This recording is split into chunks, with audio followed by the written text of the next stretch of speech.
Hello, you are listening to Jump and Shoot, a gaming podcast. Like always, I am your host, Joey. We have some echo. And I'm joined by my co host, Balthus, the pimple I have right here. So he's going to be chiming in and going over some of my points, trying to make counterpoints to them. And today, this is a special stream, actually. So, for those of you who are listening to the VOD or listening on Spotify or the other streaming platforms, there will be a video component to this that you might not be able to see. It's just mostly going to be B-roll. But I'll be talking about Metroid, the series. We're going to be ranking the series, the games in the series, rather. I've got this tier list here open for us to have some fun with. And we're going to be talking about each game a little bit individually and what I feel about them and blah, blah, blah.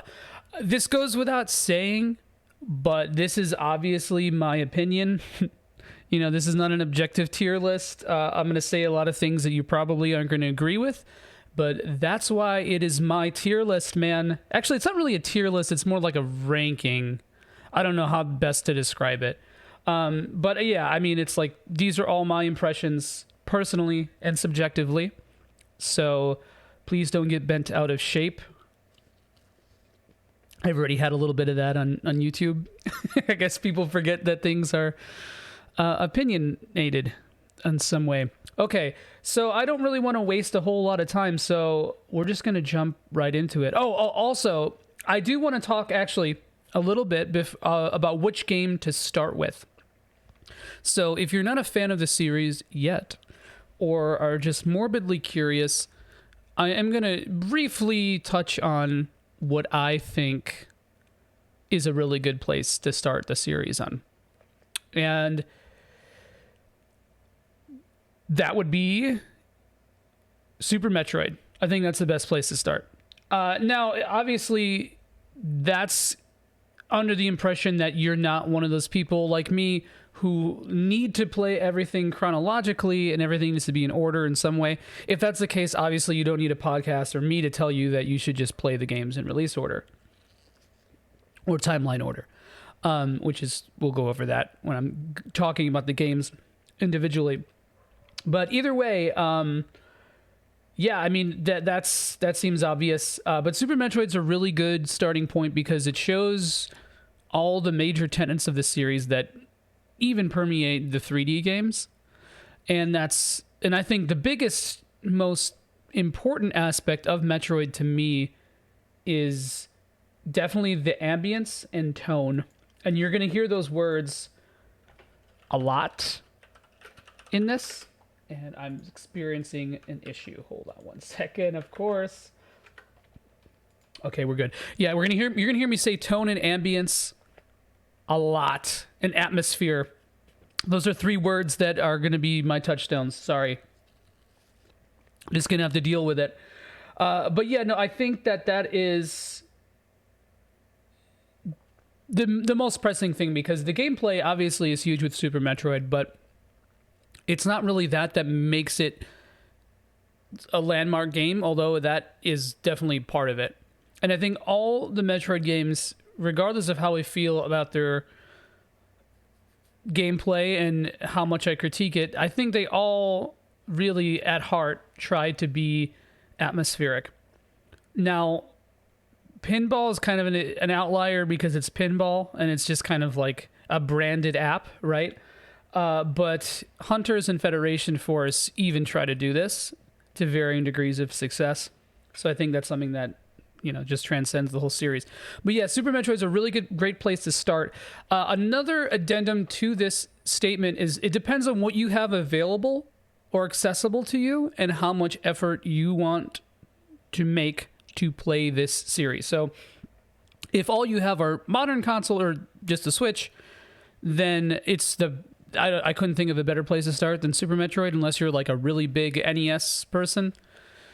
If you have a lot of patience for video games, and especially action games, and just never played the series, I just don't see why you wouldn't just start from the beginning. But if you really just want to sample the series, Super Metroid is great for that. It's still a little dated in some ways, I would disagree with the fact that everything about it is dated. I think it definitely holds up amazingly well.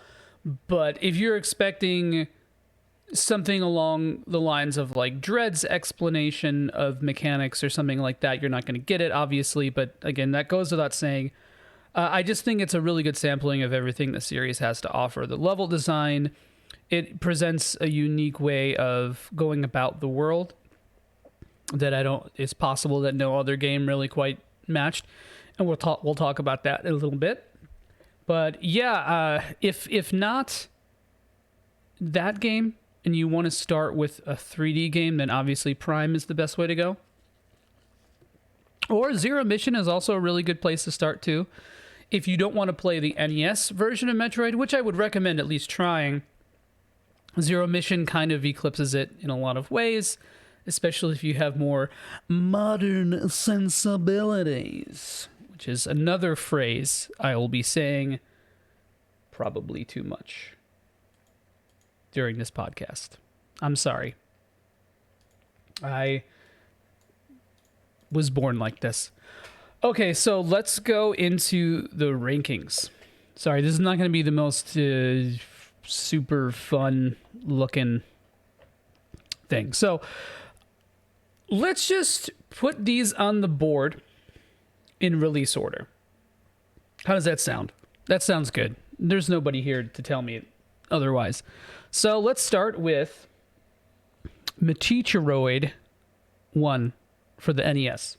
Now, I'm going to try to avoid these letter grades here because I don't think they're that important. I don't want to get hung up on this, you know? So, you know, let's say that like S is like 9 to 10 out of 10.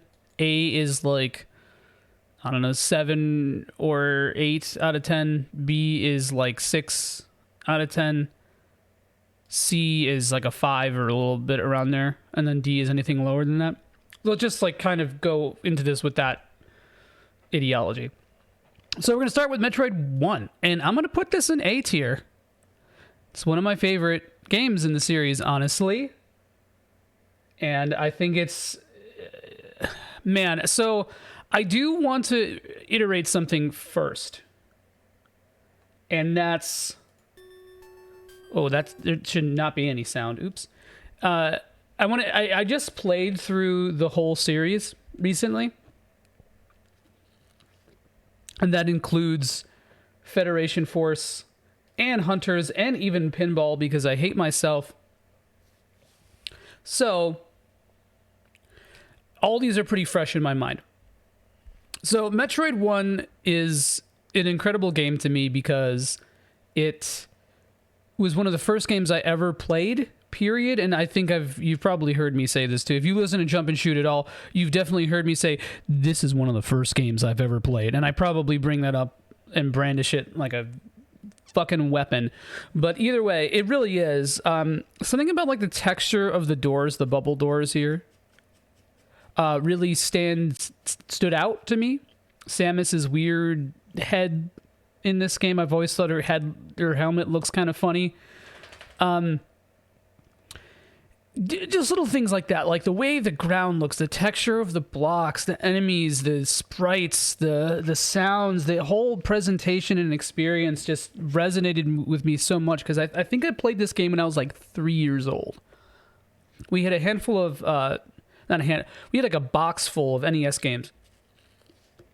My uncle used to own a used video store, another Jump and Shoot touchstone. I'm just like hitting all the greatest hits today.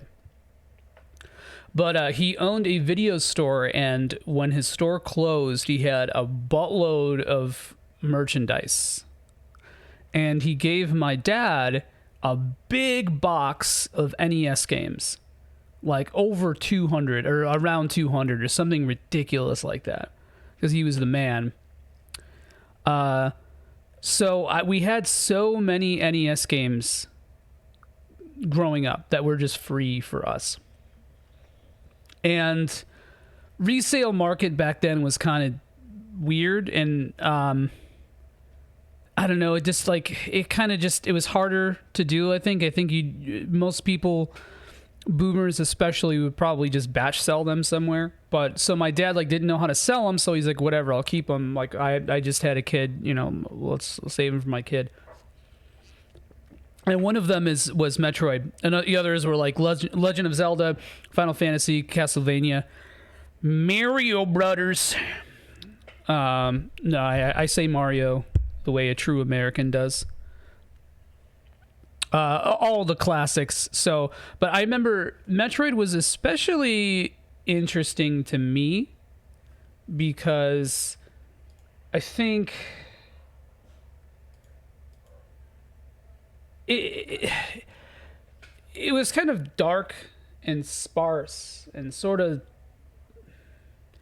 just there's so much room in it for interpretation and for understanding and what have you, that I think that it just like really stuck with me. I would get lost. It was an aimless kind of thing for me. Something about this game that really sort of resonated with me especially was it taught me this like kind of sense, and I don't really know if I'm going to be using this term properly, but a sort of sense of duration. So I felt like just the tone and the way that everything was situated. I took my time with rooms. I was really, it made me sort of sensitive to how long things take and the feeling and subjective emotional experience of that length. And there's a lot of pee-pee jokes that somebody is going to make, I'm sure, but that's not what I'm talking about. Let's get our minds out of the gutters. I know that's probably just me. But anyway, that kind of thing really was like sort of colossal to my little kid pea brain. And so Metroid was kind of this sort of, it wasn't the sort of game I'd put on and like really, really engage with. It was, I want to say, I'll say ambient for the first time, seriously. Because it was a part of the environment rather than the central point of my attention, if that makes sense. And that's partially because of like how long some of the rooms take to traverse. The platforming is very spacey and slow, and that's another thing about this game too. It really feels like space. It's like I think the first game, and one of the best NES games at actually capturing the feeling of futurism or futuristicness and sort of just floaty, spacey sci-fi stuff. I don't think very many games really captured this or still don't. And you see that that floatiness kind of prevail throughout the series proper. So this game is huge. So let's talk a little bit about some of the problems with it, though, because, it's just there are a lot, and one of them is oops, I didn't mean to do that. One of them is I spoiled the fact that I'm talking about Metroid Dread. And a lot of these complaints are going to be sort of with the sense that modern games exist, so modern sensibilities, etc. Because at the time the idea like shooting down or shooting at an angle wasn't really a thing that, and like NES was very limited, and we knew this. I mean, Contra and a couple other games definitely had stuff like this, but like with more control. But Metroid is definitely designed around that, like just being able to only shoot up or right or left. And some of the frustrations with this game come from that, I think, because a lot of times, you'll be trying to just shoot something that's right next to you but really low, and you can't even hit it, so you have to like jump around it and wait for it to do its thing. It could be kind of an issue with some of the bosses, which there's not really that many in this game. But they do, they can be kind of an issue if you're not super familiar with it. Some of the duration that I talked about goes on a little bit too long. Some of the rooms take forever. Sometimes it's difficult to just sort of traverse. Just typical old problems that plague a lot of NES games or games in this era. I will say that this is one of the few Metroids where every upgrade really feels like, and I'm not just saying that because it's on the screen, but every upgrade feels like a power creep more so than a lot of other Metroid games, and we'll talk about this later. But the reason being is that like resources are just seem so much more rare here. That kind of thing just makes a bigger difference, I think.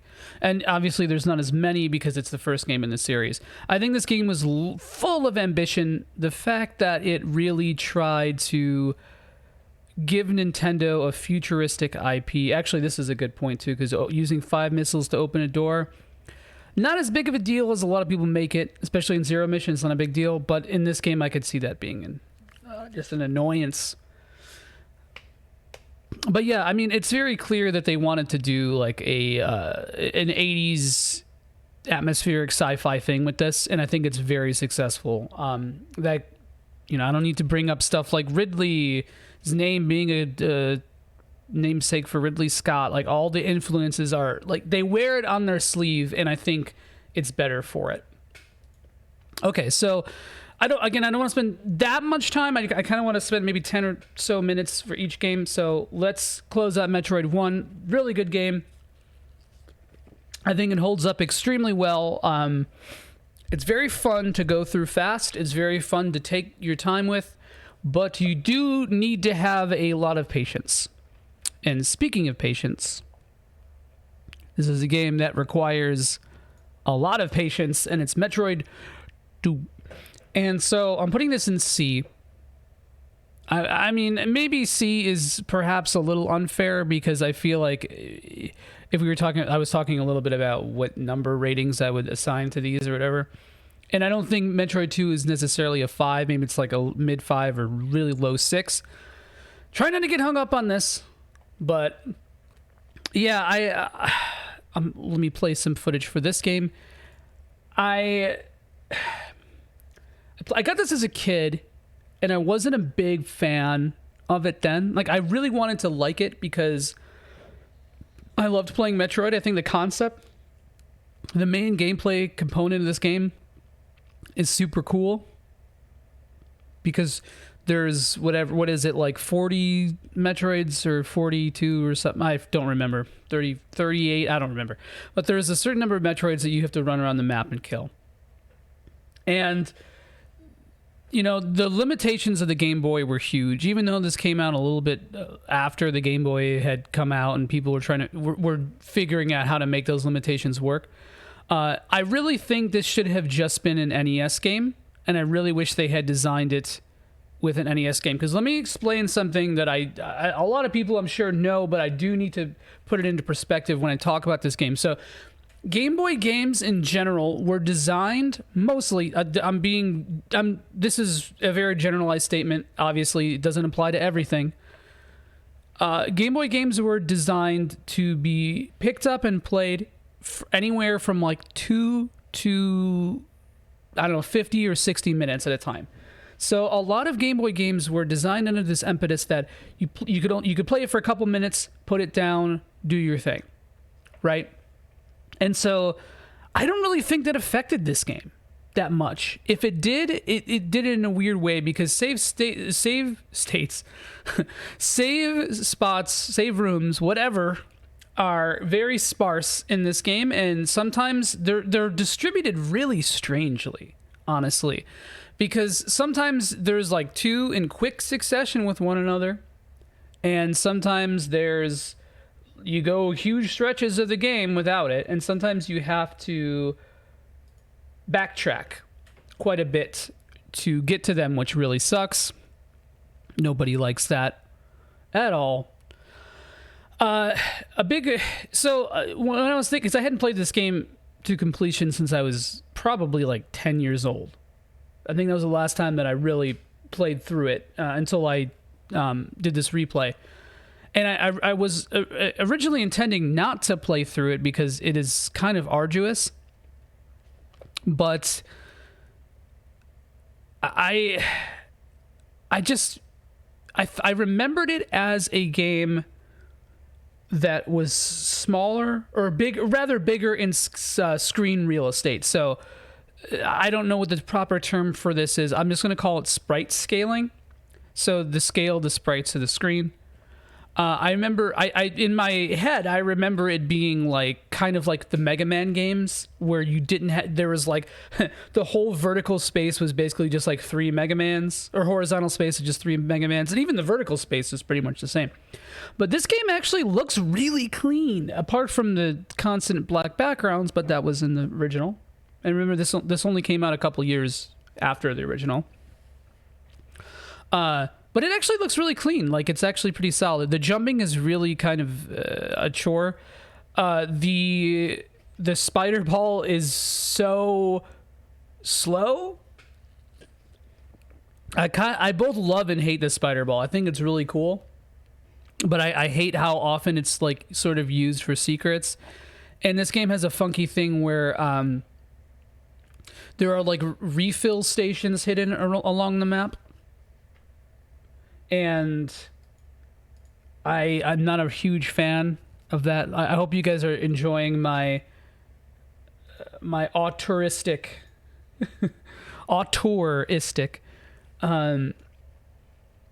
switching of the cameras and stuff. I put literally zero thought into it. I just thought it would work. But those of you who are listening to the VOD, I'm sorry, you don't get to see that. But if you're watching the gameplay here, this is actually, that was an expansion. That was a missile expansion. Missile economy in this game is very funky because I feel like it's either feast or famine. And you need the missiles to blast the Metroids. So I'm getting a little bit too like general. I'll say there's one thing I really want to talk about in this game that you're going to hear me bring up a couple times and talk about the 2 remakes. And that's the fact that this game is low-key insanely linear.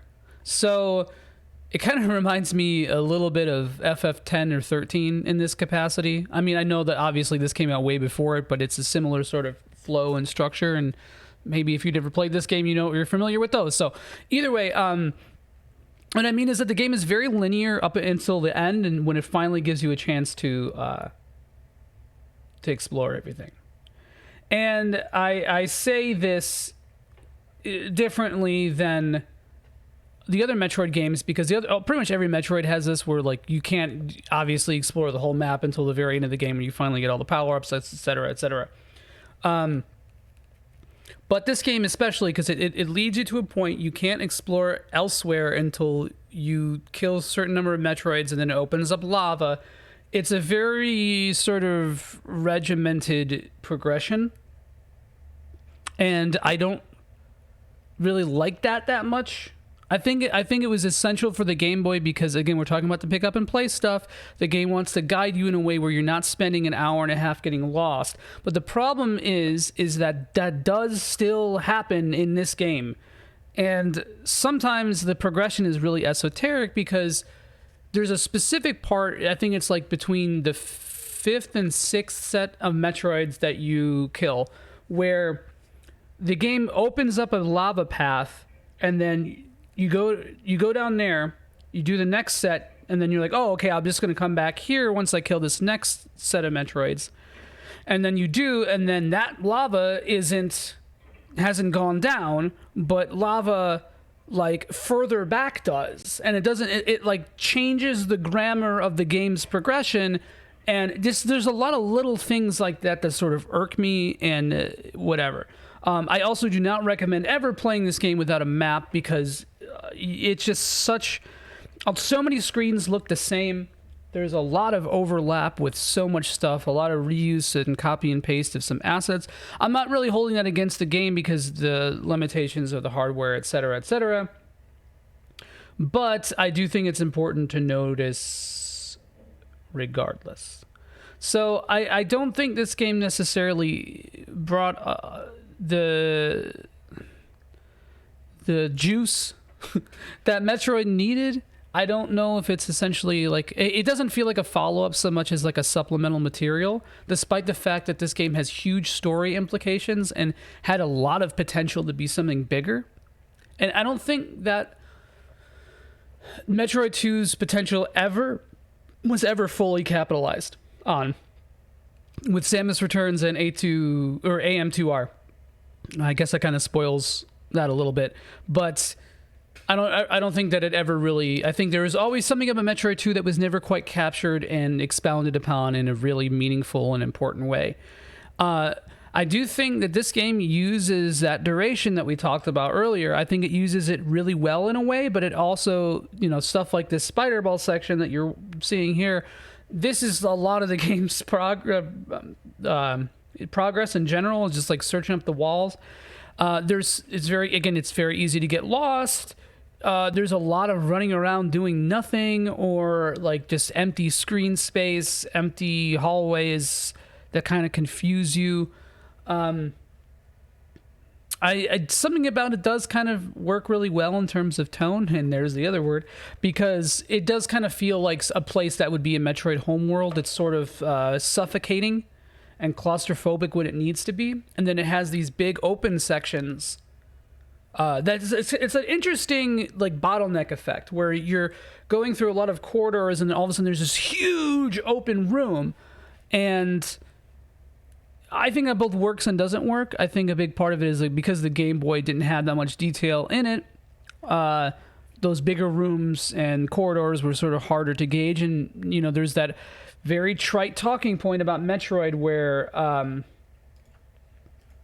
the small corridors were just loading screens or loading canals for the bigger rooms, and maybe that's the case in this. It probably is, but it works to varying degrees of success. I think for a Game Boy game, though, it's fantastic, and I think that I've definitely warmed to it and started to appreciate it more over the years. If I'm gonna I don't think I'll ever replay this unless I like have kids and play with them or something. But if I'm gonna replace Metroid 2, I'm probably gonna play AM2R or Samus Returns. So, all right, Metroid 2. That's Metroid 1. Oops, I am not a good conductor in the slightest. So okay, so there's that. So what's after Metroid? Okay, so the next game is Super Metroid. And I've already sung this game's praises. There's a deafeningly loud singing of praises for Super Metroid, so maybe I'll try to keep this one a little bit shorter because I've talked about it a lot recently. But Super Metroid, go in an S tier. I would say that Super Metroid may be my favorite Metroid game, but we'll see. We'll get to that.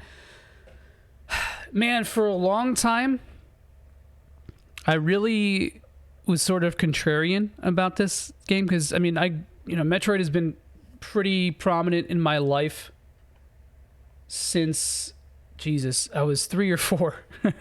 So I grew up with it, and it was something that persisted with me as I aged. And Super Metroid is no exception.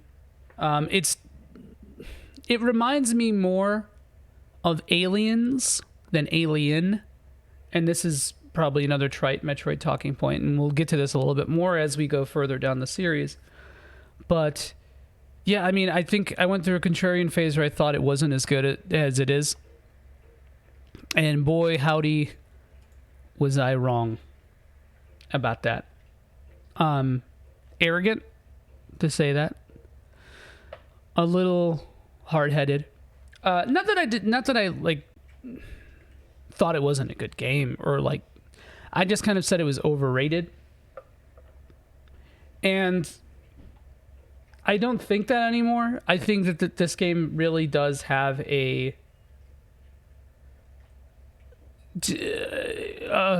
breadth of huge potential. All the mechanics, the upgrades, everything is super memorable.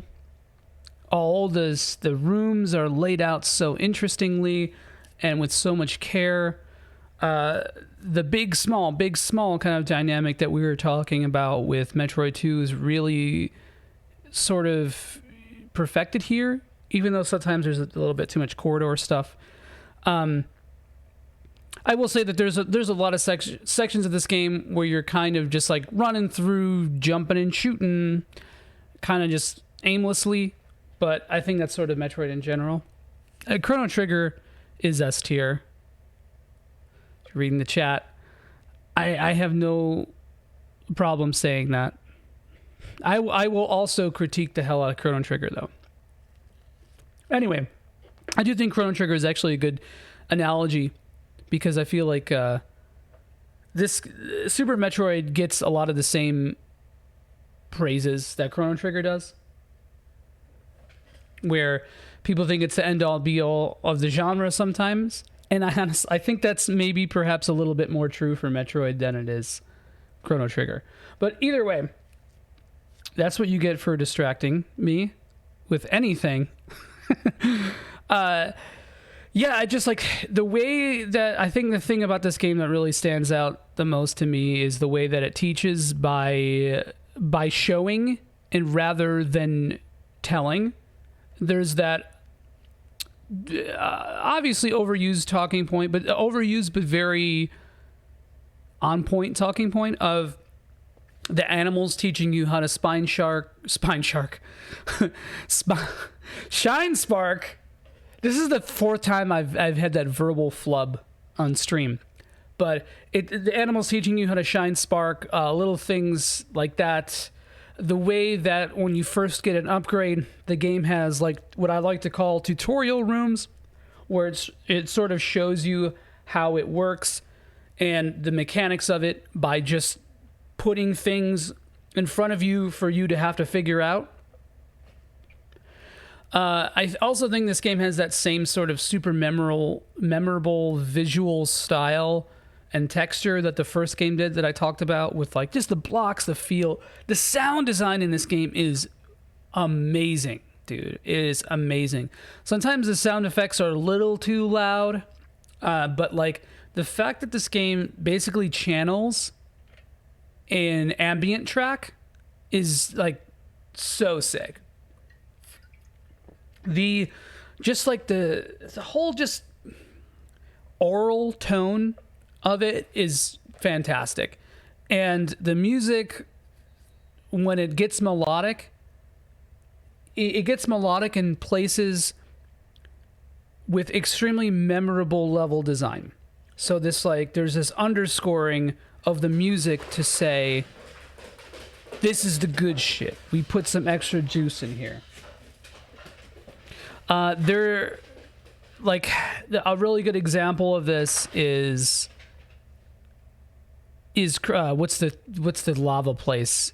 North Fair, yeah, because North Fair gets it's almost like stems. The music is almost like stems, where you just kind of got like the atmosphere track, and then it starts turning into drums and more percussive, and you don't really see that with a lot of games of this era, especially from Nintendo. That Nintendo put so much effort into texture that they really never do. Because texture is, I think, perhaps the perfect word to describe. Textured is the perfect way to describe this game because there's so much of it. The fact that this game has mechanics that are low-key designed to be exploited is so sick. And the way that you can sequence break and get things out of order and do areas out of order is intentional, mostly. I'm sure there's definitely a lot of sequence breaks that were not intentional, but especially if you watch a speed run, there's glitches and all that kind of stuff, but that's not what I'm talking about. Stuff like the bomb jump, that definitely seems intentional. It definitely seems like something that they put in there to make a player's skill and creativity become expressive in its gameplay. And you don't really get that with as many Metroids as this one. And I think that is the absolute biggest thing. The soundtrack is incredible. The sprite work is phenomenal. There's a couple things about it that I can kind of rag on. Some of the action mechanics are a little stiff and clunky, but I mean, that's space, man. Welcome to space. Shit's a little janky. I mentioned the sort of aimless or listlessness of some of the areas. Sometimes just finding out where to go is a huge pain, and I think that is why the developers gave you so many tools. You have so many tools in this game. I don't think... So the bosses are really fun, but I don't really think they test your reflexes, or they just aren't mechanically engaging, but they're so visually appealing, and the spectacle of them is amazing, so it is what it is. I think it's just because I go in here expecting Mega Man bosses, and they're not quite that level, but I mean... Again, it's not that they're bad. They're actually quite good. It's just that when everything else in the game is top-notch, that kind of stuff gets a little bit more noticeable, if that makes sense. Maybe I'm just an asshole. I don't know. That's Super Metroid. Very good. The cover is so funny. We totally got shafted out of Kraid. The Japanese cover has Kraid, and we only have Ridley. Thus beginning... the Ridley hegemony, the Ridley agenda that Nintendo then started pushing. Actually, no, it started happening pretty much around Prime. So, after Super Metroid, there wasn't a Metroid game for a really long time. I think it was... Super Metroid is 1994 or 93, and then we didn't get Prime and Fusion until 10 years later. So let me see something. So I think Metroid Fusion and Metroid Prime came out on the same day. And I should have double checked this. Actually, sorry, 2002 was when Prime and Fusion came out. I thought it was 2003 for some reason. Oops. Yeah. So it looks like actually Prime came out a day before, which is, let's talk about Prime next, because Prime also is my favorite Metroid. I don't know which one of these I like better. Every time I'll go into the list, I'll switch them around. And I usually don't get stuck up or hung up on stuff like this, but I really don't know which one of these is better. I honestly don't know. Maybe if we're trying to talk about some like forced objectivity, maybe Super Metroid is better. It's definitely more of like a landmark game across more circles, I think. But Prime's influence is also pretty enormous. Again, I do think it pales compared to Super. But I like Prime more or equal to it because that is Fusion, actually. So Prime is also one of the most atmospheric games I've ever played. And I think where I was in life when it came out and what my interests were developing as were really in line with what Prime was trying to do. Prime is a little bit more pretentious than Super and the other games that came before it. It really assumes that you care enough about the lore to scan things and pay attention to it. But I think it's so compelling that it's worthy of that. And the thing is that those are all optional. When I think about like the quote unquote Dark Souls method of storytelling, about like having flavor text and textural details sort of spill out a story. I mean, obviously other games had done it before. Half-Life, and I think System Shock came out before this. A lot of some CRPGs did this, but I think that Metroid Prime, on a Nintendo system of all things, with the presentation and audience that it had, was really unique to do that. And again, you don't have to read them if you don't want. You can just go through the game and experience it and take it at your own pace. It's a game that really, like Super Metroid, is you take at your own pace. I don't think it's necessarily as well designed as in terms of world as Super Metroid, because you go through Magmore Caverns like 5,000 times and it really starts to get grating, and that's probably my biggest complaint. Everyone rags on the Chozo artifacts, and I can't defend it, but the only thing I can think of is that you can get some of them as you play through the game if you know what to do. I also appreciate the game making something obtuse or esoteric progression-wise and dropping just the smallest modicum of hints, so the player has to really put a lot of effort into finding them. Because Super Metroid also, it had a lot of sort of strange progressional things that either you'd have to commit to memory manually or really just run around shooting walls. And I think this game is one of the few Metroid games where progress isn't just running around shooting walls, although it's kind of the 3D equivalent of that, who knows. So I think the game giving you a breadcrumb trail is nice. It also doesn't hold your hand very much, but it is a little bit linear. If this game had sort of more open or liberal sequence breaking, or just mechanics that you could more intuitively exploit or had a higher skill ceiling with, I'm talking about casually, not like on a speedrunning level where like that is a huge skill ceiling. I think that this could have been probably the best game of all time. Adventure or exploration game. But like the way the environments look, the way it feels, the overall just scope of the game is fantastic. It really does stand on its own in so many ways. It was like, it's just a landmark game for a system that definitely was slept on or like underutilized. And I really think there was like, this game captured the same magic that Super Metroid has while doing its own thing. And, you know, during this time and even years before and after it, series were mostly before, series were transitioning into 3D. And I think that Metroid Prime is probably one of the best examples of that kind of transition.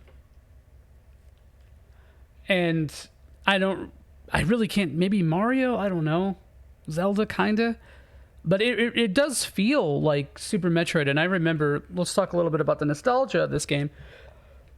I remember the discourse about Prime at the time. I had only had the internet for a couple years, but I did remember when people were talking about this. And people were saying it's like an FPS game, and people were like, "Oh, Nintendo's becoming like meatheads." You know, they're and part of that, yeah, sure, maybe they were capitalizing on what's popular at the time, for sure. Nintendo's trying to do GoldenEye with Metroid, and it's just, no, it's a perspective. And yeah, that influences the gameplay, but it also allowed stuff like this, like scanning, which is a huge I fucking love scanning, dude. I love it. It's so cool to find out little environmental and again textural details. It adds a lot of ambience. There's my second word, and atmosphere. There's my third word, and just, you know, it starts to speak to that duration thing that we were talking about before, where you learn about the environment through showing and telling. So like, you know, really good example of this is in the Chozo ruins, right? The story is basically that a meteorite crash landed on this planet that was inhabited by the Chozo, right? And it started corrupting things, just ballpark summation of the story. So Chozo started to develop telepathy, and so they saw it as eyes. So there's a whole sequence in the Chozo ruins with like mirrors and eyes. And so like you go through it and you just think it's a cool little artistic choice, and then you read the lore entry that says like that talks about like the enlightened Chozo who have opened their eyes to the world, and then you're like, oh, okay, so this is designed with this sort of reverence in mind. And little things like that this game is so full of, and I think it's one of the first games that really had that kind of effect on me. So okay, when this game came out, I was friends with this kind of rich kid. He was an all right guy, kind of weird, just like a weird voice, sort of. I don't know how to describe it. He was like kind of a dork. Not like in a God, I'm sounding like a meathead. Not like in like a stereotypically like nerdy way, but just kind of like, I don't know, annoying, as rich kids are in it, but not like an elitist rich kid. Either way, he painted a lot of. I bring this man up, this poor man. I bring him up because he painted a lot of my perspective of this game, and he was like. He was super excited for it. He was, I don't know if he was like a super big Metroid fan or whatever, but he really was stoked for this game. And he kept talking about it all the time. He's like, oh, we got to get Metroid Prime. It's funny because he had no semblance of like an accent apart from an American accent, but he like said words weird, and not like in a speech impediment way either. It was just like, he's just a strange guy. I don't know how to say this without sounding ableist or like whatever. But so he was also super into Star Trek. And I remember being a rich kid, he had every single fucking Star Trek episode on DVD in the year of our Lord 2002, if not before that. And I remember Star Trek Nemesis was in production. And so I have a lot of like memories of him showing me select episodes of TNG or Next Generation and Deep Space Nine, and then like us playing Metroid in that conflation of space, because they're both two stories set in the grand universe of space. It has many stories, and I just like remember that sort of discovery was huge for me. Like there was so much potential. So much to explore. I was like just starting to get into like think, because my brain was developing. I was like, I don't know, 14 or 15 when this game came out, and I was like so much more scientifically minded. Probably, you know, everyone this age pretty much is, like, because you know you're developing your taste for real. It's becoming, you know, something that's going to really stick with you for the rest of your life. So stuff like this really worked. I remember I started getting into post-rock around the time that I listened to this, that I played this game, and music that was like a little bit, that required a lot more attention to it than just sort of like just listening, I guess. If that makes sense. Again, that sounds hella pretentious. But just all those things combined made for a really good experience. And when I replayed it, I think all that holds up. I do think that some of the pacing of the game is a little strange. Magmore Caverns can die, but it's not too bad. I just don't think it holds up as well to play it in a binge situation as a lot of the other Metroid games. If you just take your time and you practice patience with it, you just enjoy it so much more. And I say that as somebody who has no patience. All right, next up, we have Fusion, which was released the same day / the day after. And where's Fusion going? No, it's not going to D. I'm just messing around. See, Fusion to me is a high 6. So put that in B. This is a game that I think I remember differently than it was. I don't remember how linear this game was when it first came out. I truly don't. I don't. It just like escaped me for some reason. Oh wait, I forgot to do something. I forgot to switch Fusion or Super Metroid and Metroid. So, okay. Anyway, oh, get messed up. So Fusion is very linear, and in sort of the same way that Metroid 2 is, but I think it's more egregious about it. So the game railroads you in a way that kind of becomes suffocating and annoying. And I get, so one of the main themes about Fusion is just being, like all Metroid games, or most Metroid games, is just being stranded or alone. And I think Fusion really picks up on the sci-fi breadcrumbs that Metroid 1 and Super Metroid dropped on. And if you're watching here, this is one of my favorite scenes in the game where you first find SAX. And it's like a sort of a stealth section that will later get annoyingly sort of used, as we'll talk about. Maybe not annoying. Maybe that's not the right word. But yeah, so this game is like the tonal consistency of being suffocating seems like that makes sense, but at the same time it doesn't. You should feel lost. You don't really feel lost in here because the computer tells you what to do all the time. And the game kind of forces a story on you in a very sort of linear way that even Prime kind of doesn't. Although I don't think that aspect is necessarily bad. Maybe I'm a bad fan. I just don't think that having a huge narrative focus is necessarily a Metroid failing. It just that I don't think Metroid has done it insanely well. I think Fusion did it pretty decently, but it's just the way the game railroads you into experiencing it. You don't really have a lot of options to get upgrades.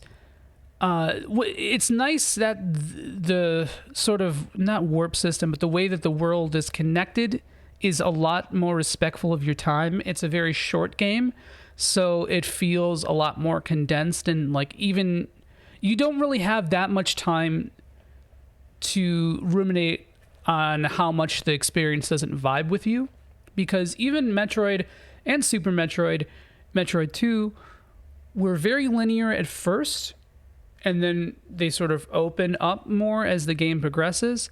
But so, it gets a pass for the first 15 or 20 minutes, but then, like, all the dialogue, Adam kind of telling you what to do and how you have to do it. I really wish that you had figured out that kind of stuff by yourself, because it's trying to channel this sci-fi horror vibe, right? And I think one big part of the sci-fi horror vibe is things go wrong and you have to fix them. And so this game tells you how to fix them by the computer saying, hey, Samus, you stupid moron, go here and get this. Rather than just being like having to figure it out through gameplay or through your own volition as a player. It doesn't really respect you. And that's why I don't understand why people love Adam and the computer, because they don't really respect you. And that's my biggest problem. I don't think, like, there's some parallel about having a female lead character and even the game not respecting you that I find kind of fucked up. But I'm getting a little bit too, like, long in the tooth and granular about something that, I don't know, maybe it doesn't exist. But either way, I think that the core gameplay of this game is pretty good, but robbing the player of the ability to use mechanics in the same way that you could in Super Metroid sucks. Because there's so little exploration through the critical path, and I think that the big feeling about this game is exploration. The big feeling about Metroid in general is exploration through critical path. Because as I've replayed the series, I don't think that like the full 100% experience in any Metroid is particularly amazing. In the same way that, I don't know, finding side quests in Final Fantasy or Dragon Quest kind of is. Because of all like the very sort of minimal upgrades. So I think that Metroid excels when it puts upgrades and optional content near or on the critical path. So you don't have to backtrack for like 40 minutes to get a fucking 5 missile upgrade.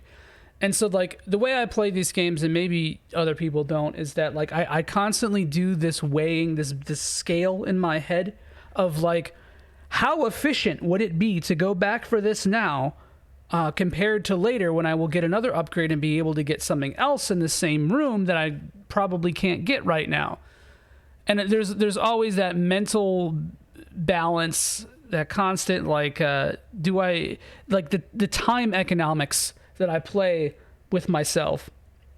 Somebody's going to clip this and just get I play with myself out of it, and that's fine. But I constantly have to weigh that, and I think in this game I never really have to, because it's like so it just doesn't give you enough freedom to warrant wanting to engage with that. That being said, I think the upgrades are really cool. I think SAX is really cool. SAX is way better than Dark Samus, in my opinion, and I really think that I don't really know why we got 2 doppelgangers other than the fact that Retro played Fusion and was like, oh, I really like this idea. We're going to use that for Metroid Prime 2. But I like that concept better. There's a lot of story threads that kind of like they're questionable. Going to give a slight spoiler about the story and say that it, things blow up at the end like they always do, and I think that happens a little too fast. It's a little rushed. But I get what it's trying to do. It was trying to make a more horror game, honestly. The action is a little bit too jumpy and shooty again. It's a little too easy. I think Super Metroid was also very easy, but it had an interesting balance. This game has a couple bosses that are a huge pain in the ass, but like kind of for the wrong reason. Like the controls on the GBA were like a little stiff, and also the sprite scale for some of the bosses is kind of whack, where like a boss will take up like half the screen, and it's like sort of annoying to have to navigate their giant fireballs and just stuff like that. It feels like this game, especially I think of any other Metroid except maybe the Primes, it has a lot of encounters where you're like, that's just designed so you're supposed to tank it. It doesn't. The game doesn't really reward or encourage creative play, and that extends even to some of the boss fights. So where it's like, okay, I could just jump out of the way to get out of this, but then I'm not hitting the boss, and the boss isn't dying super fast, so why even do it? And the game kind of gives you a lot of energy tanks as you go along, so nothing is ever really difficult or pressing. Or I could only think of maybe a couple times in this replay where I was like, oh, I should probably try to find a save spot right now. And the only reason why that happened is because I was playing recklessly, because the game never really forces you to actually play with meticulous care. But, I do really like the story. I like what it introduced. I like the stakes of it. I think the computer is an annoying piece of shit, but I think it could have been used a little bit better, and I think that it does get a little too much hate for what it is. But the way I've found to best enjoy this game is to not think of it as like the same kind of game as Super Metroid or the other two. I guess that sounds pejorative, because it's obviously like supposed to be like a continuation of that style, because the mechanics are much tighter, and like the jumping is a little bit less whoa, bro, we're on the moon and you can grab ledges. It just feels like it's a little bit more refined, even though it's for a system that didn't really work conducively to that, because the GBA was still like a clunker. But yeah, I think if you look at it as like a horror exploration or sci-fi game with some Metroid trimmings, it ends up being a lot more enjoyable. And you don't like. I think a lot of like Metroid purists don't like this game because of those things, and it's like, I get it, but you know, in the end, I think it did a lot of good things for the series, and it did a lot for the most recent game too. So that is Metroid Fusion. I could. There's a lot of other like meta-contextual things like I want to say about it, but I'm again going a little bit too long. Next, we have, what is after Metroid Fusion? It is Metroid Prime 2. Yes. Yes. Yes? No, Zero Mission. What am I talking about? Talking about Zero Mission. So, Zero Mission, a remake of 1, or just Metroid. I find myself in a similar Super Metroid... Oh, let me switch them. A similar situation with Prime and Super, where I don't know which one I like more. So I'm going to put this also in A.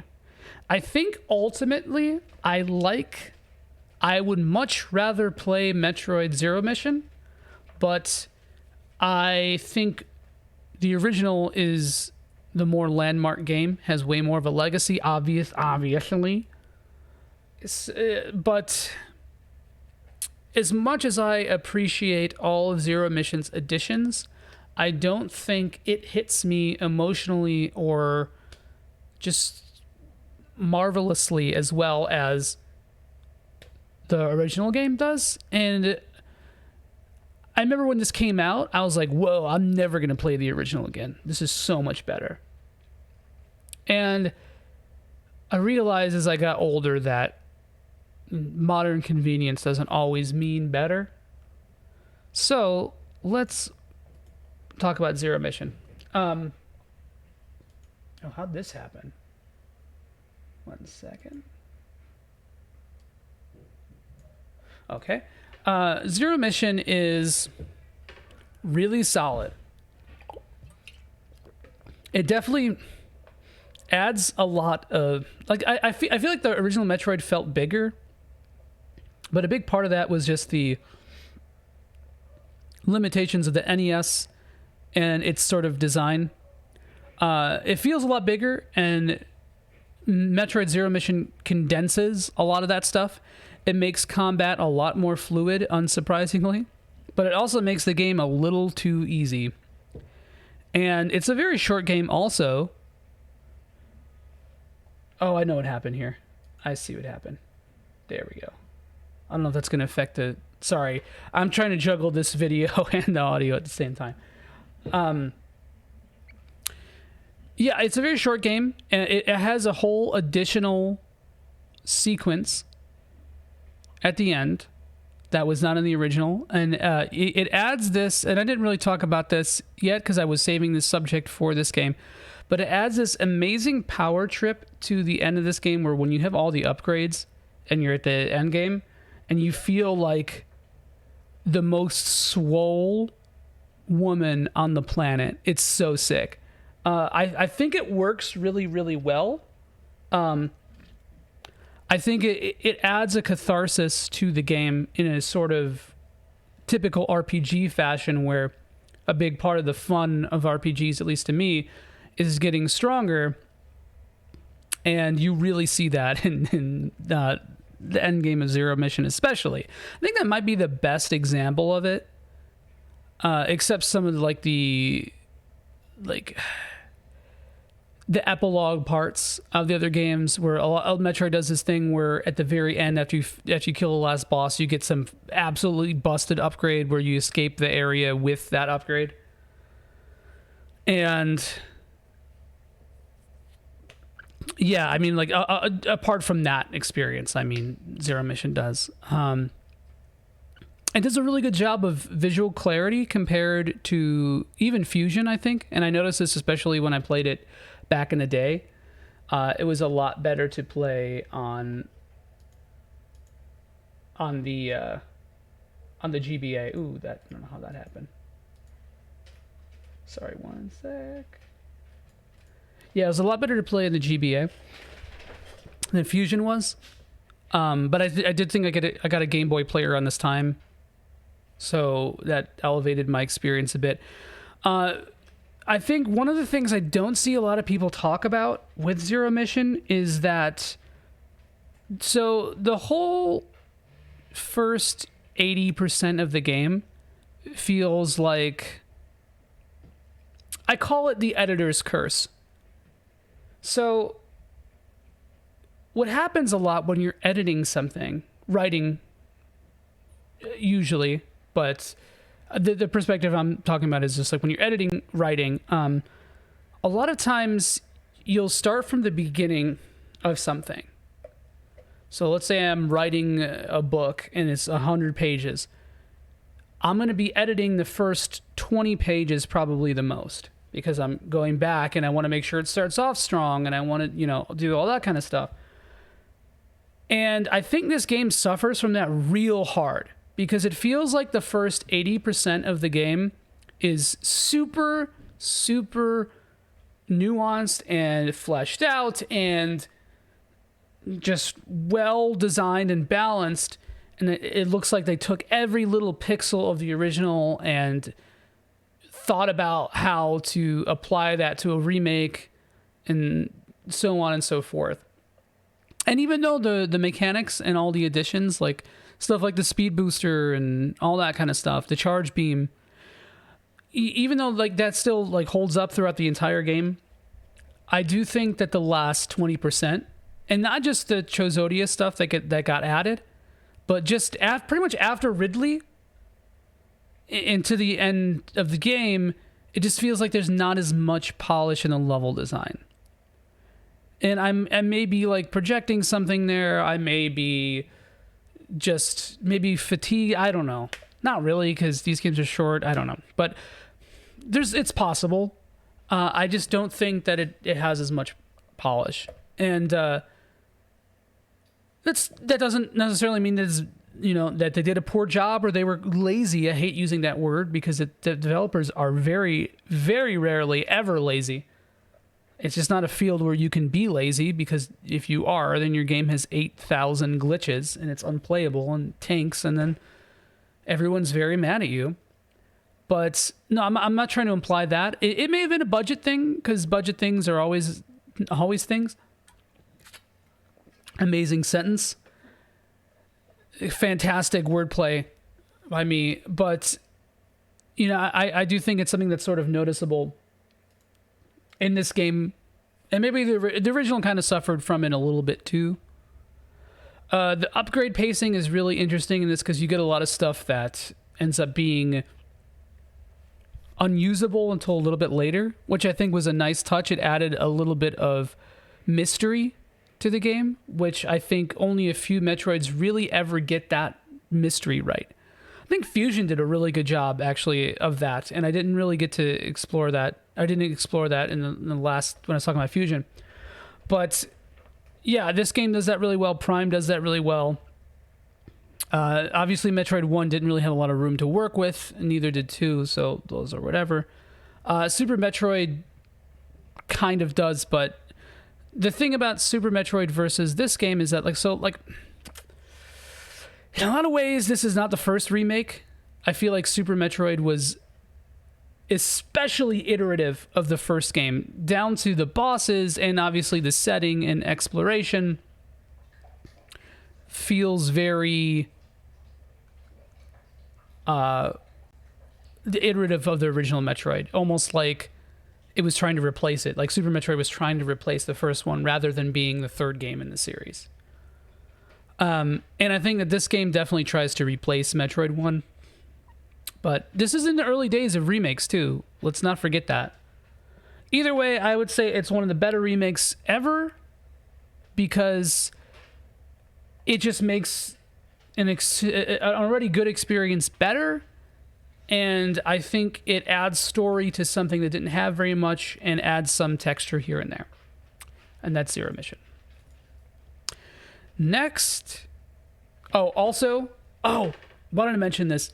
Some of the upgrades in this game are fucking weird, man. A lot of work to get some, and this is consistent through the whole series, but a lot of work to get stuff that's not really that worth it. So this game especially, there's a couple toward the end. There's one right before the final boss that is just like one of the most annoying upgrades I've ever seen in a Metroid game, and just missiles. Just missile. I want to make an image of oops all berries with just oops all missiles. Okay, so again, I'm trying to trim these down. I don't think I'm doing a very good job. After this is Metroid Prime Pinball. And this is kind of a hard game to gauge, man, because like it's not really a Metroid game, so I'm going to talk about it like it's like a screensaver or something. It tried. Is this Pinball or is this Hunters? I can't see. I think this one might be. Hold on. That's Hunters. That just shows you how good my vision is. We're gonna put this. It's on a D, but in the context of Metroid, it is. Oh wait. Okay, so what? I think actually Metroid Prime 2 came out before this, but whatever, man.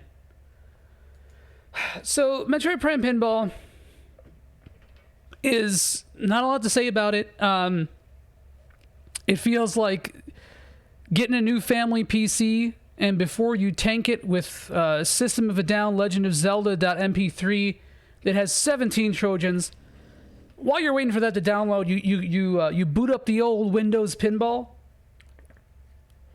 But hey, look, there's Samus, and there's the frigate Orpheon, and there's Metroids. So it has some cool mechanics to and innovations to pinball, like some of the upgrades and stuff that you unlock through it is kind of cool and fun.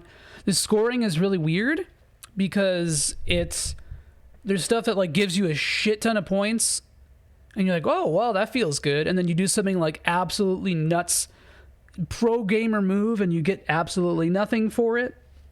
Absolutely. A story. Absolutely is the title of my story, and it's in 3 parts. And I think some of the settings are cool. Let's see what we can see in this gameplay here. Here's the boss. There's like bosses sort of in it and artifacts that are definitely. This is more like there's like so many games in this Prime umbrella. They were trying to really make a franchise out of the Prime thing, which I think is a kind of a mistake, and I didn't really talk about that, but maybe I will for 3. But yeah, not really that much to say about it. It's fine for what it is. It's just not. Oh yeah, it has these like QTEs kind of too. This isn't one of them, but there are some kind of like things and like these like interesting bosses, like this guy right here. What's his name? The Fendrana Drifts boss. Can't remember his name. Really annoying boss though in Metroid Prime proper. But yeah, again, I did just not that much to say about this game. I just played it sort of on my DS in downtime. It's a good game to play while you're pooping. What can I say? So, and as much as I would like to maybe talk about it, because I feel like it's like a little bit underutilized, or not a lot of people talk about it. Underrated, maybe? I don't know. Either way, it's a really good pinball game. And I don't think I could ever rate it more than like a high 5 or 6, but whatever. Okay, next is Metroid Prime 2. So I don't really like this game that much. I gotta be honest with you. I didn't like it that much. I mean, okay, it's a good game, but I don't really like it as much as a lot of the other Metroid games. How's that? So when it first came out, I was super pumped for it because like I thought Metroid Prime could have used a lot less backtracking. I wanted more Halo combat, and this is starting to become the zeitgeist, was Halo. And I wanted more of that because I eventually, I probably drank a few too many Mountain Dews, and it stunted my intellectual development. That's not talking shit about Halo, because I actually love Halo, but don't think Metroid needs to be Halo. In hindsight, we realize these things. I wish Nintendo would have, but it took them until after Metroid Prime 3. Or Retro, rather. Oops. Anyway. Yeah, so I was really stoked for this game, and I just was a little bit let down by it. I think this... So let's put it in... I'm actually going to... It'll be low B, but I'm putting it into C for now. I definitely like it more than Metroid 2. Even compared to Fusion, I prefer Fusion. So let's talk a little bit about the development of this game, because I feel like that puts a lot of it into perspective. So Retro wanted to do a sequel to Metroid Prime 1, and they wanted to take their time with it, and Nintendo was very intrusive with the process. There's a lot of hearsay about crunch and stuff, but apparently, according to one of the developers, there wasn't a lot of crunch on it, but Nintendo did have a really short turnaround time. So for a game that didn't get that much development time, it's funny that it's one of the longer games. So they wanted to take more time with it, and Nintendo was like, no, we got to get this out for the holiday season. We don't care about you gaijin motherfuckers. And so I feel like that's kind of what spawned a lot of the light and dark world stuff. Because a lot of the light and dark world stuff around this time that you saw in video games, it became sort of a trope. And it was in Link to the Past, and it was in Chrono Trigger, Chrono Trigger in terms of timelines. We'll just say timelines. A lot of times that was introduced as a gameplay mechanic is because that kind of thing is really efficient and economical for developers. It's easy to take a map and then recolor it and change a couple assets than it is to create one from scratch. And so this game does that light and dark world thing, and it's kind of annoying. I like it in theory, and it's fine more often than not, but the times that it becomes a pain in the ass, mostly because of navigation, I get really irritated with it. The dark world damages you over time unless you're in these bubbles or that gradually heal you very slowly. So the first time you're playing through it, especially casually, like, you end up taking a bunch of damage and then sitting in these bubbles and waiting for your HP to regenerate. And then it's just like, it's downtime that does not need to be there. I hate that shit so much in video games. It's one of my least favorite things to just sit there. Like, I hate it. Whenever I feel like I'm losing agency because of mechanics, I get irritated. And granted, yes, I know, you get good, but it's hard to see some of the level design in this game. And I think one of my biggest complaint about it is just navigating. Rooms are really fucking huge and complex, and not always in a good way. I think this game doesn't do backtracking amazingly well. I think it definitely was aware of the fact that Prime needed to have less backtracking, but to me, the backtracking is more arduous. The worlds are connected much better than Prime, because there's actually like multiple teleporters in each location that leads you to a different part of the world, where rather in everything sort of met through Magmore Caverns, which is basically a straight line with teleporters on each end. And so this game was definitely better about that. You unlock shortcuts as you go on, which is really nice. It feels kind of rewarding, but it still takes forever just to move. There's stuff like, I think you just saw it in here, where every time you teleport, you have to like jump up with the morph ball and it turns the room around. Stuff like that just feels like it's like wasting your time. And it just, granted, a lot of this stuff, again, for the fifth time, is present in Prime, but this game doesn't really seem to I have less patience for it at this point in time. So that's why, like, in a vacuum, I think this game is better. And also maybe, like, because again, I played through it in just a couple sittings too, so that also affected it. I think 100% in this game was a huge pain in my ass, and I will never do it again. And it just wasn't very fun to do that. You know, at least like with the 2D games, everything is so much more brisk. Some of the rooms puzzles didn't really it's one of those things where you tend to overthink the solution to things and it becomes kind of cumbersome. The bosses. Hate the bosses in this game. There's a couple that are really good. A couple of the Guardian bosses, especially the Boost Guardian that people shit talk. I think that's a good boss. It's brisk, it's fast. A lot of bosses in this game, you have to shoot one spot forever. And Prime 1 also guilty of this too. Not as badly, but is guilty of this. Is that bosses have these huge invulnerability windows, or windows where you don't do anything. And that's another thing to me that's just bad. Bad design more often than not. It's fine if you're dodging in a really reactive way. It's an engrossing way, but in this game, that's not the case. I hate the last boss of this game more than life itself. Cut my wrists and black my eyes kind of shit. There's so many bosses that just irritate the shit out of me. I just felt myself going through the motions so hard with this game. I'm kind of like being a little bit too passionate about my ire for it, I think, maybe. I don't know. So one thing I have to give it credit for, I think the developers had ambition, because you have stuff like the Luminoth, which are really cool. I love how this game is so separate from the Metroid trappings, the typical ones. Oh, here's Ridley. Oh, here's the Metroids. Oh, here's Zebes or Zebus again. I knew I was going to say Zebes by accident. And here's Mother Brain. And it's Mother Brain. But this game really tried to make its own thing, and I appreciate that.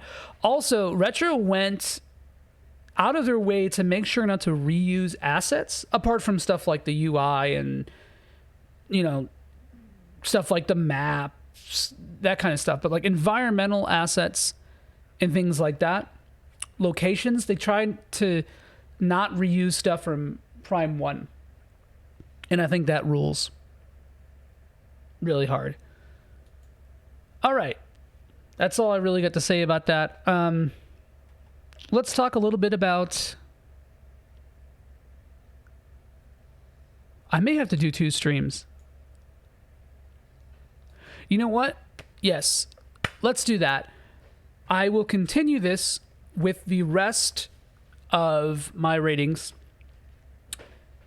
when I get back, because I have a doctor's appointment.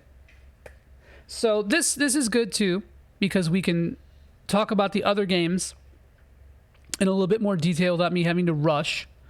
Also, let's go back here and talk about Prime 2 a little bit more then, for a couple more minutes. Love the beams. This is something that we didn't, I did not get to talk about this really in my Prime 1 discussion. So the beams in the Prime games are not layered. They work the way that they do in Super Metroid, which is another thing that I didn't talk about with Super Metroid, is you can switch beams and power-ups. I think it's power-ups in Super... I don't remember everything you can switch on or off. But you can switch upgrades basically on or off in Super Metroid and Zero Mission 2, I believe. And in Prime, the way that they sort of implemented this was beams... There's a shortcut for each one, and each beam has its own very dynamic things that they do around the environment or against enemies. And some people hate this, but the reason why you hate it, it's twofold. And I'm talking to literally every single person. No, I just see a lot of this a lot of these complaints. And let me tell you why people hate it. People hate having to do more things. They don't like having to think. And I completely respect that, because that's why I like the classic Mega Man games so much, is because I'm saying the thing again, jumping and shooting is so centric to those games. It's just that. You don't have to worry about a slide, a quick switching of the weapons, and so on. You don't have to worry about like going into your inventory and finding an item to use the item. Things like that. It's just very straightforward. You have to go into your inventory to switch to weapons, but that's why the game is designed to be beaten with the Buster, so you don't have to do that if you don't want to. That kind of minimalism, I think, works really well, and I respect that. I respect anyone who just wants to get to the point. But in a game that's so built around exploration like Metroid, having more options is always better. And I don't think that the 2D Metroid games do nearly as good of a job about dynamic combat as Prime does. And yes, that's partially because it's in 3D. And I'm talking about all the Prime games. Yes, that's partially because it's in 3D. But it's also because the ability to switch and have so many options at your disposal really opens up possibilities for combat.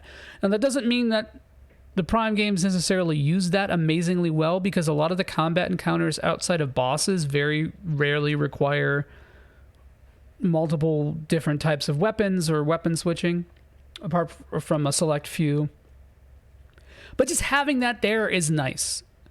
It adds more like RPG mechanics to something. It adds more creativity and player expression to the way that you play the games and the way that combat flows. Even if you're just like, dude, fucking I love the light beam. It's so sick to light people up, that's me. And sometimes I would find myself constantly using one weapon because it looked cool. But that's my fault. That's my own stubbornness. That's my player expression being shown through the game. When I replayed this time, I did a little bit of that, but like I tried to be efficient. And so I think that like people just don't like having to do more things. And you know what? In this game, I kind of don't blame them, because the controls were, especially in the Wii versions, it's annoying. Because in the GameCube versions, you just use the C stick and instantly switched. In the Wii version, there was an added muscle memory of having to hold down plus and then move your hand and pick the beam. So that sucks. And I kind of hate that, actually. I wish that there were more options about it. I didn't really talk too much about the Wii versus the GameCube versions. I was waiting until Prime 3 to really get into that, but I will get into that. Just a little bit. But like, so if you're in this footage right here, he's using the dark beam because the dark beam is very slow, but it does more damage on average than the light beam. But the light beam is faster. It's it's almost like a teleport. It almost like teleports to the target, while the dark beam is very much like a flying projectile. And then the fact that you have different super missile charges, the regular charge, and four different types of beams is awesome in this game. It's one of the coolest things about it. And that extends to the visors too. But I don't really think that despite this stuff, I don't think the combat innovations, which they're definitely better, they're definitely more numerous than Prime 1. You definitely have more options in theory. Prime 1 definitely, like, some of the beams can feel a little bit underwhelming, but I don't know. When I replayed Prime 1, I really felt like each beam had its own expression, and I don't know. I was also playing it on hard, and I feel like if you're going to notice how much better one beam is than the other, it's going to be on hard. Prime 2 on hard sucks. I'll say it. Doesn't actually suck, but I don't like it. It's my least favorite Metroid game to play on a non-normal difficulty. When you start getting alternative with Prime 2, just don't like it. It has to be the normie experience. Okay, what else could I say about this game that irks me? Because that appears to be what... Oh! Didn't talk about the music, man. Prime 1, amazing soundtrack. Even when you retread the same area multiple times, it still stays so fresh. I think, personally. And that's partially because of the stems in the music, which are, I mean, they're sort of like stems. And again, Super Metroid sort of had this too, a little bit, like we talked about. But Prime 1 has like different layers. So like it starts out when you first go to an area, you just hear like the ambient track. And then you start hearing the drums. And then the melody. And then the full melody kicks in when you're in a different part of the map. Prime 2 obviously does this a little bit as well, but Prime 2's soundtrack is not as good. Really good ambient pieces too, because there's always good ambient pieces in Metroid. I think this is like it's universally applicable thing. But Prime 2 does this thing where they try to do like remixes of the Dark World. And a lot of those remixes are droning, and not drone because drone fucking rules, but like just droning. There's a difference. A lot of shrill synths that kind of sound cacophonous in a non-thematic way. What's okay? The futuristic cyber area. I forgot the name of it. I think it's the temple. I forgot what it is. It's not what you're seeing in this footage though. This is Torvis Bog. This has the best music in the series. This is the best music track in the series. I'm just gonna say that is the Metroid music track to me, is Torvis Bog. That is so good. But the remix of Torvis Bog is just okay. And the third futuristic area I'm talking about, the normal music is okay. It's not bad. It's not like particularly amazing, but it's good. It's fitting. And then you go to the dark world of the futuristic area, and it's like this annoying bee synth. Like, is in the insect, not bee movie. That thing sucks, and it's really when you're retreading the same area over and over again, and the level design is frustrating to me as is. Like the passion overtakes me, and I hate the music more. At least in my presentation of my ideas, I don't actually, but that doesn't really work super well with how the soundtrack is presented in the game. So, man, I'm kind of divided on the soundtrack to this too, because it's like there's so many good bangers. Like I said, Torvis Bog absolutely rips. But I don't know. A lot of the soundscapes in this game are not as lush as Prime 1. Even Prime 3, even though Prime 3 is probably maybe the worst soundtrack of the series, maybe. It's definitely the most derivative. But I got on this rant because I was talking about how Retro didn't want to reuse the assets, and it's like the times that they do, or the times that they retread the same stuff that they did before, that's when the game gets like a little bit noticeably milquetoast or drags on. So that aspect is a little disheartening. Let me talk about some good stuff about this game, and then I'll wrap it up, because I feel like that I'm focusing on this really hard for some reason. The multiplayer is a lot of fun. If you have access to it, you should definitely try it. It feels like Star Fox 64's multiplayer. It has that level. Like, it's like nothing. You can't, like, there's not really that much competitive edge to it, but it's just kind of silly and just kind of a goofy little blast. I did talk about how cool the beams and some of the upgrades were.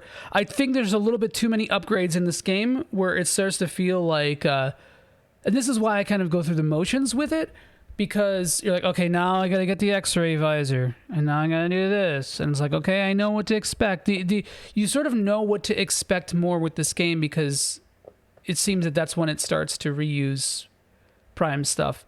I will say that like the space pirate battles in this one compared to the first one are so much better, because you really have to use, like, if you really want to take stuff out fast, you got to use beams in a really, like, conjunctive.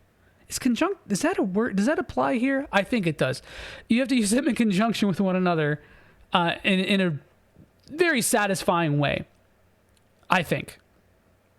Space Pirate here just blowing up on kamikaze style.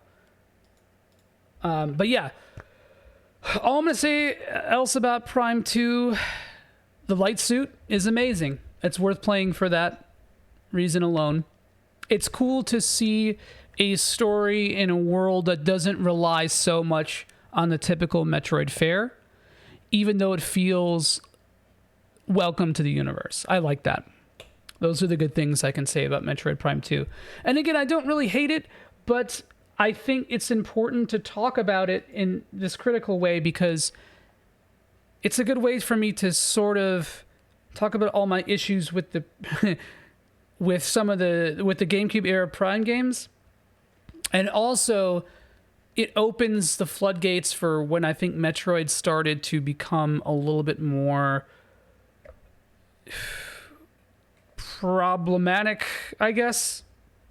Not socially, but it started to do it started to apply a lot of innovations that were a little too disruptive to what the series tone was. But so that's why I think Metroid Prime 2 is good in a way as well, because it still feels like the same kind of game that Prime is, and by extension that Super Metroid is. By extension, Metroid 1 and 2 are. So in that sense, it's great. Oh, I just saw your message, Matt. Sanctuary Fortress is the name of that area. So yeah, that's all I got for now. That's going to set up some of the other games here, which I think was that 6 more. There's going to be a lot of stuff on Dread. So I feel like that 7 games, that'll leave some more room. So again, thanks for watching, you guys. We'll be back in a couple hours here to finish up. This is a lot longer than I thought it was going to be, but it's kind of cathartic for me. So please stick by. Please tune back in for the second part. And if not, I hope you enjoyed this part. And Metroid Prime rules, man.